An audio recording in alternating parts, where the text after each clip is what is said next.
Salut à tous. Aujourd'hui, nous allons évoquer un sujet important. Donc, il s'agit de vous expliquer la nécessité des systèmes de vidéosurveillance de Smart Automobile Côte d'Ivoire. Pour cela, nous allons d'abord parler de la problématique du secteur du transport urbain en Côte d'Ivoire. Il s'agit ici, bien entendu, d'expliquer en quoi la vidéosurveillance automobile représente un atout majeur pour les entreprises et particuliers.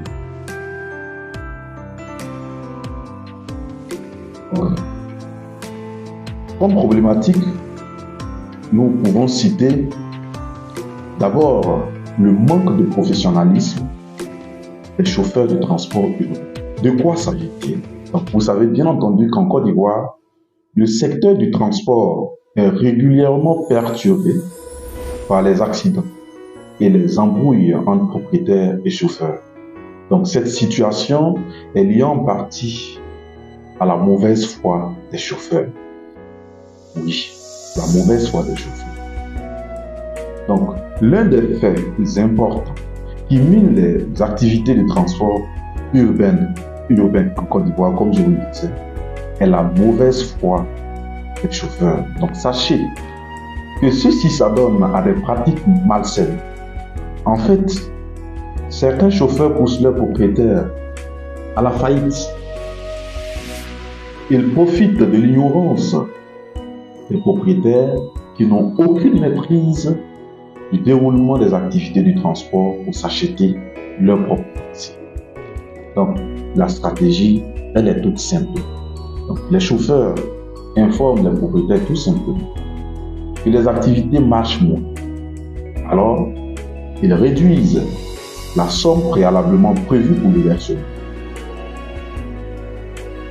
Après cette réduction, les chauffeurs voient de temps en temps leurs bénéfices accroître, tandis que les activités des propriétaires sont au ralenti. Donc ça, de façon progressive. Donc au bout de quelques temps, le propriétaire se résout à vendre son taxi alors que le chauffeur s'est fait assez d'argent pour s'en procurer son propre taxi. Donc, ça c'est le premier point. Outre cet aspect, nous avons des chauffeurs de certaines compagnies de transport qui s'adonnent au ramassage d'individus en cours de route et au vol de carburant, de recettes, faisant croire aux propriétaires qu'ils ont été agressés. Ce qui constitue un manque à gagner, bien entendu, pour l'entreprise et qui augmente considérablement, vous le savez, le risque d'agression. C'est une situation assez alarmante dans la mesure où elle parvient à décourager les promoteurs de ce secteur. Nous avons un exemple, un Ivoirien, Hervé Conan, qui a été victime de cela et qui se prononce en ces termes. Je suis arrivé à un stade où j'étais obligé de vendre à un prix dérisoire mes 2 taxis que j'avais mis dans la circulation. Les chauffeurs de taxi sont souvent en complicité en ces termes avec les mécaniciens et chaque fois que le véhicule entre au garage pour un entretien quelconque, ils profitent pour dérober les pièces en bon état et les remplacent par des pièces plus anciennes. Après plusieurs passages, bien entendu, au garage, le véhicule devient irrécupérable et les nombreuses pannes vont contraindre, bien sûr, le propriétaire à s'en débarrasser. Contre toute attente, très souvent, le mécanicien ou même le chauffeur, bien entendu, se propose pour l'achat du taxi en question. Donc, tel est le premier argument que nous pouvons souligner pour attirer votre attention face au danger imminent.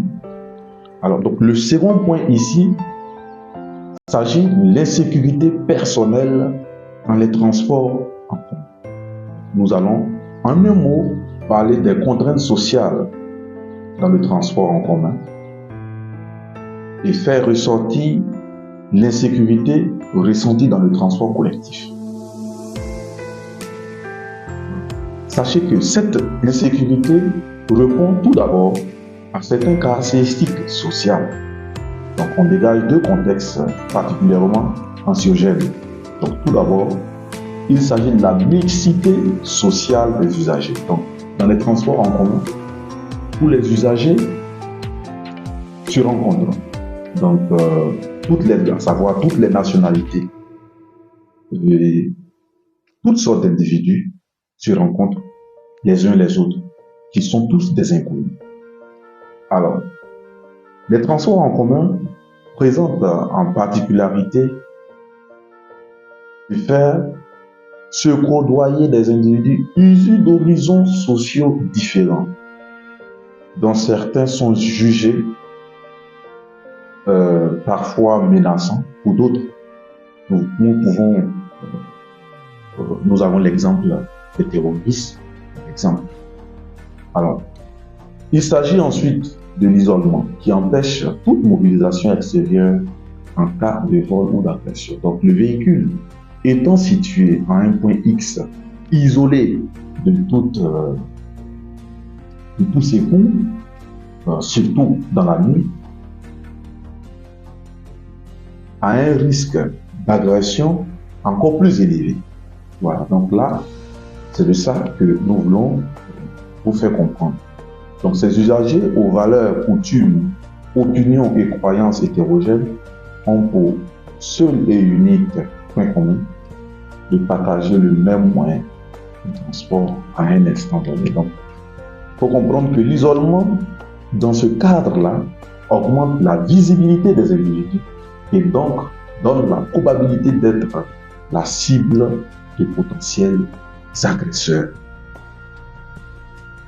Donc, nous avons réalisé également une enquête à Abidjan auprès de 239 habitants âgés de 18 à 24 ans. Et l'on observe une variation importante du niveau de peur selon les horaires d'utilisation des transports collectifs. Donc, si on a 1% des enquêtés,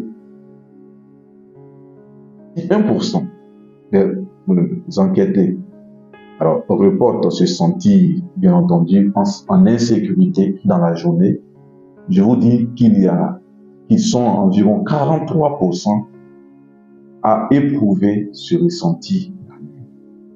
Donc, pour plusieurs auteurs, la restriction des capacités d'appréciation visuelle entraîne une augmentation, bien entendu, du risque perçu. Donc, la faible intensité lumineuse, comprenez par là que la faible intensité lumineuse est la cause première d'insécurité personnelle. Quand il fait noir, tout le monde a peur.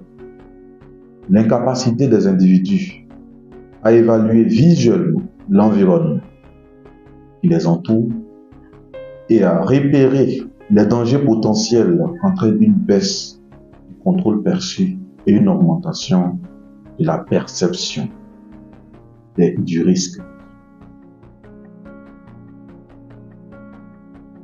Conclure, lutter contre l'insécurité personnelle dans les transports en commun revient donc à agir simultanément sur ces trois catégories de contraintes. Donc, il s'agit tout d'abord de s'assurer du respect des règles sociales à l'intérieur de ces espaces, en agissant contre la délinquance, bien sûr, mais surtout contre les désordres sociaux. Bien plus que les vols et les agressions sont des interactions indésirables, les injures, certaines interactions indésirables, telles que les injures, l'ivresse, l'agitation et l'errance, suscitent à leur fréquence l'insécurité personnelle des voyageurs. Donc, il s'agit ensuite d'assurer une prestation de service surtout performante et efficace. Les contraintes de